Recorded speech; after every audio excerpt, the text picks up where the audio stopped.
शरद पवारांनी या लेखामध्ये स्मरणिकेच्या लेखात म्हटलंय 60% लोक हे धर्मांध 60% वारकरी संप्रदायात असे प्रतिगामी लोक आहेत जे धर्मांध शक्तींना बळ देतात. आम्ही यादी करायला घेतले 40 लोक पुरोगामी मांडणी करतात. खरं असं आहे की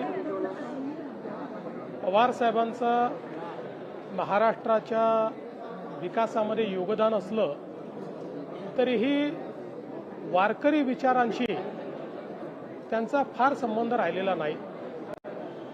कारण ज्या प्रकारची चळवळ या महाराष्ट्रामध्ये त्यांनी उभी केली किंवा त्यांच्या अनुयायांनी उभी केली, ही चळवळ एक प्रकारे निधर्मी अशा प्रकारची चळवळ होती.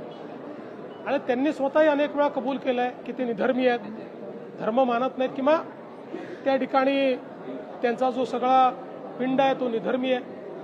मला असं वाटतं की त्यामुळे वारकरी संप्रदायाच्या संदर्भात त्यांच्याजवळ कदाचित योग्य माहिती नसावी, किंबहुना मध्यंतरीच्या काळात हा प्रयत्न झाला की वारकरी संप्रदायामध्ये काही लोक शिरून जो वारकरी विचार आहे त्याच्या बिलकुल विरोधात विचार मांडण्याचा प्रयत्न करत होते. आणि अशा लोकांना वारकरी संप्रदायाने त्या ठिकाणी बाहेर काढलं. आपण एक लक्षात घ्या की ही जी हजारो वर्षाची समृद्ध परंपरा आहे, किमान गेल्या 800-900 वर्षाचा इतिहास जर आपण बघितला तर वारकरी विचार हा श्रद्धेचा विचार आहे, वारकरी विचार हा बंधुतेचा विचार आहे आणि वारकरी विचार हा भागवत धर्माची पताका घेत प्रत्येक जो व्यक्ती आहे त्या व्यक्तीच्या मनाची चित्ताची शुद्धता झाली पाहिजे अशा प्रकारचा विचार करणारा, पर्यावरणाची साधर्म साधणारा अशा प्रकारचा विचार आहे.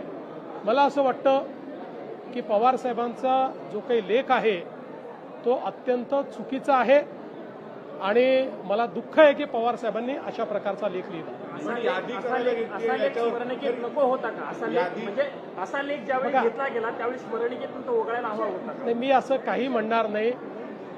एक गोष्ट अशी आहे की प्रत्येकाला आपलं मत अभिव्यक्त करण्याची त्या ठिकाणी मला असं वाटतं की एक अधिकार प्रत्येकाला आहे आणि कुठल्याही साहित्य संमेलनामध्ये वेगवेगळी मतं येत असतात.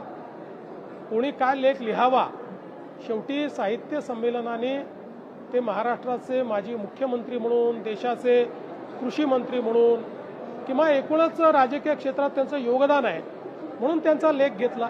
तर त्यात काय लिहावा त्यांचा प्रश्न आहे, त्यांनी तो लिहिला. सर, यादी करायला घेतलेली आहे अशा लोकांची, त्याबद्दल तुमचं काय मत? कशाची यादी? जे असे लेखामध्ये लोकांची यादी, धर्मांध लोकांची यादी आम्ही करायला हाती घेतलेला आहे.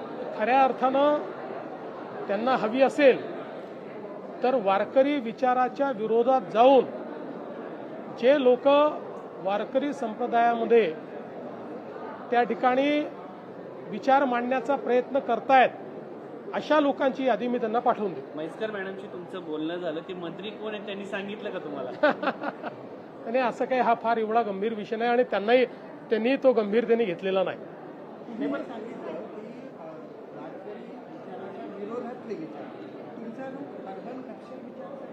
काही प्रमाणात नक्कीच, कारण यातले काही लोक जे तिथे शिरले, ज्यांना सुदैवाने आमच्या वारकरी परंपरेनं झिडकारलं, त्या लोकांचा संबंध हा अर्बन नक्षल चळवळीशी देखील आम्हाला पाहायला मिळाला. त्या संदर्भातलं डोजियर देखील माझ्याकडे आहे.